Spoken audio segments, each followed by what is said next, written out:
Hey guys, आप सभी का स्वागत है मेरे YouTube channel best of education में। तो आज हम क्लास 12th की केमिस्ट्री का वेरी इंपॉर्टेंट टॉपिक जो है हमारा मोल प्रभाज है, जो चैप्टर नंबर 2 का है विलियन, जो चैप्टर दूसरे में है विलियन।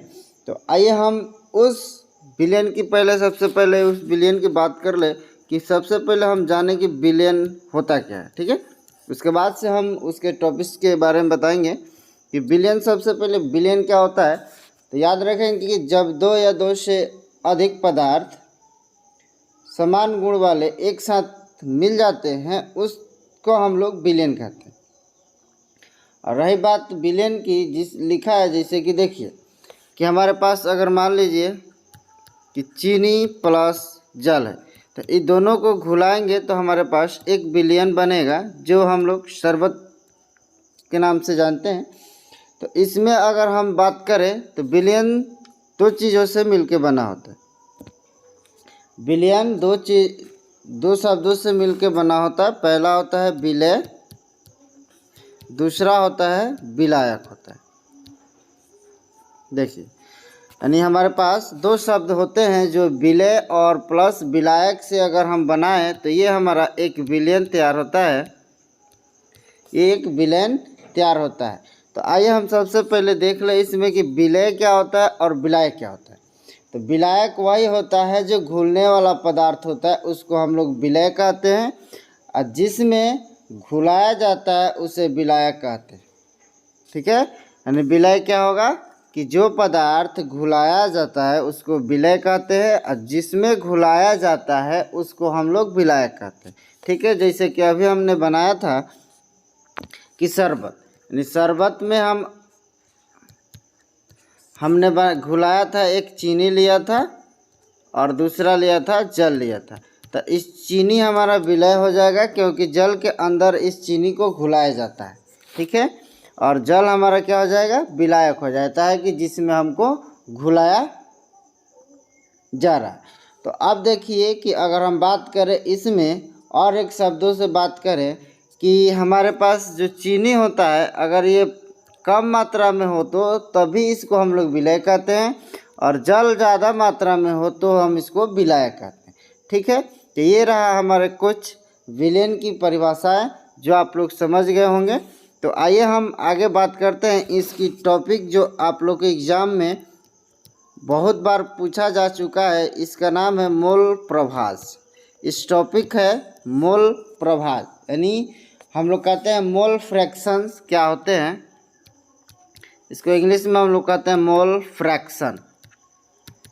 इंग्लिश में इसको क्या कहते हैं, मोल फ्रैक्शन।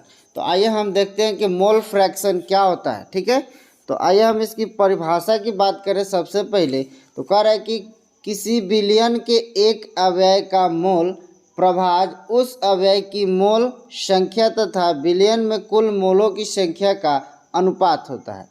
यानी हमें कहा जा रहा है कोई एक अवयव है, उस अवयव की मोल संख्या तथा विलियन में कुल उपस्थित मोलों की संख्या के अनुपात के बराबर होता है, तब हमारा वो मोल प्रभाज कहलाता है। ठीक है, यानी कहा जा रहा है कोई मान लीजिए कि एक अवयव कण है किसी विलियन के लिए और दूसरा हमारे पास विलायक है, तो इन दोनों को अगर हम मोलों की संख्या बात करें तो हमारे पास दोनों की मोलों की संख्या को जोड़ दिया जाएगा तो विलियन में उपस्थित मोलों की कुल संख्या के क्या हो जाएंगे, बराबर हो जाते हैं। ठीक है, यानी मोल के हमारे पास कोई इकाई नहीं होती है। इस मोल प्रभाज को XA द्वारा निरूपित किया जाता है। किसके द्वारा निरूपित किया जाता है, XA के द्वारा निरूपित किया जाता है। ठीक है, तो आइए हम बात करते हैं आगे की इसकी फॉर्मूला क्या है कि ठीक है, सबसे पहले कहा जा रहा है कि मान लिया जाए कि दो अवयव A तथा B है, यानी हमारे पास दो अवयव हैं A तथा B। अब कहा जा रहा है कि यह भी हम लोग कह सकते हैं कि A विलय तथा B विलायक है। A को हम लोग क्या मान लें, विलय, और B हमारा क्या मान लिया जाए, विलायक है। ठीक है, यानी ए हमारा विलय है तो दूसरा हमारा क्या हो जाएगा, विलायक है। अब हम इन्हीं दोनों मोलों की संख्याओं का अनुपात को हमको दिखाना है, ठीक है। तो चलिए आगे हम देखते हैं कि हमें पता हो गया कि हमारे पास दो अवयव हैं ए और बी। ए को हमने विलय बोला और दूसरे को विलायक बोला। तो आइए हम देखते हैं इनकी। तो लिखा है, अगर मान लीजिए हम इनकी मोल प्रभाज की बात करें तो यहाँ पे हमने एक्स ए बराबर माना है ए अवयव का मोल प्रभाज,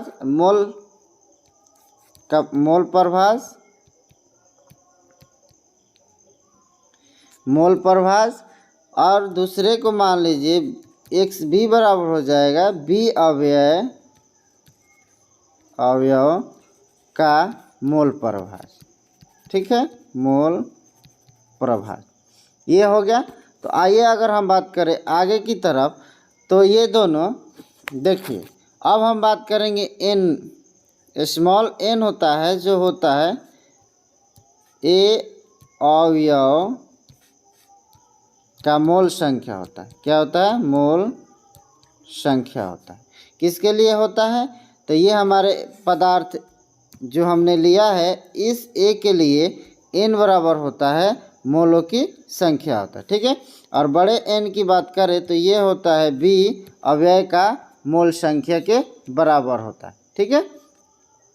तो आइए अगर हम बात करें कि कुल बिलियन में मोलों की संख्या क्या हो जाएगा, तो हमारे पास हो जाएगा n प्लस n बराबर हो जाएगा कि विलियन में कुल मोल संख्या हो जाएगा। यानी हम बात करें दोनों कणों की तो हमारे पास जो बिलियन के अंदर घुलाए गए हैं, जो बिलियन हमारा बन रहा है उसमें हम n प्लस n बराबर हो जाएगा बिलियन में कुल मोल की संख्या हो जाएंगे, ठीक है। तो आइए अगर हम बात करें तो इसलिए ए का मोल प्रभाज, ए का मोल प्रभाज क्या हो जाएगा, ए का मोल प्रभाज हो जाएगा एक्स ए बराबर हो जाएगा स्मॉल एन बटा स्मॉल एन प्लस एन हो जाएगा। ये होगा ए के लिए हुआ।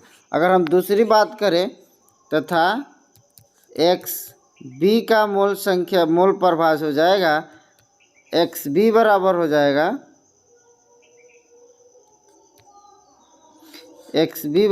जाएगा बड़ा एन बट्टा स्मॉल एन प्लस बड़ा एन हो जाएगा। ये बी के लिए हुआ, ठीक है। यहाँ पर हमारे पास ये निकलता है, यानी हम अब कहा जा रहा है, देखिए ये हुआ बी के लिए, ए के लिए ये होता है, ठीक है।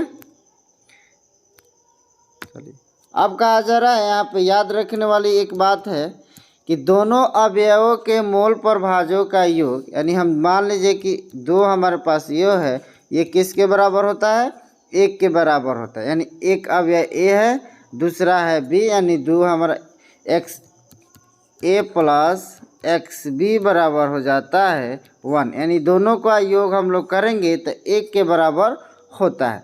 तो ये रहा हमारे पास मोल प्रभाज की ये कॉन्सेप्ट, जो आप लोग को बहुत बार ये दो नंबर का क्वेश्चन पूछा जाता है आपके 12th क्लास फाइनल एग्जाम्स में। तो ये बहुत बड़ी इम्पोर्टेंट टॉपिक है। तो आप लोग इस वीडियो को लाइक और शेयर करें, ठीक है। Thank you.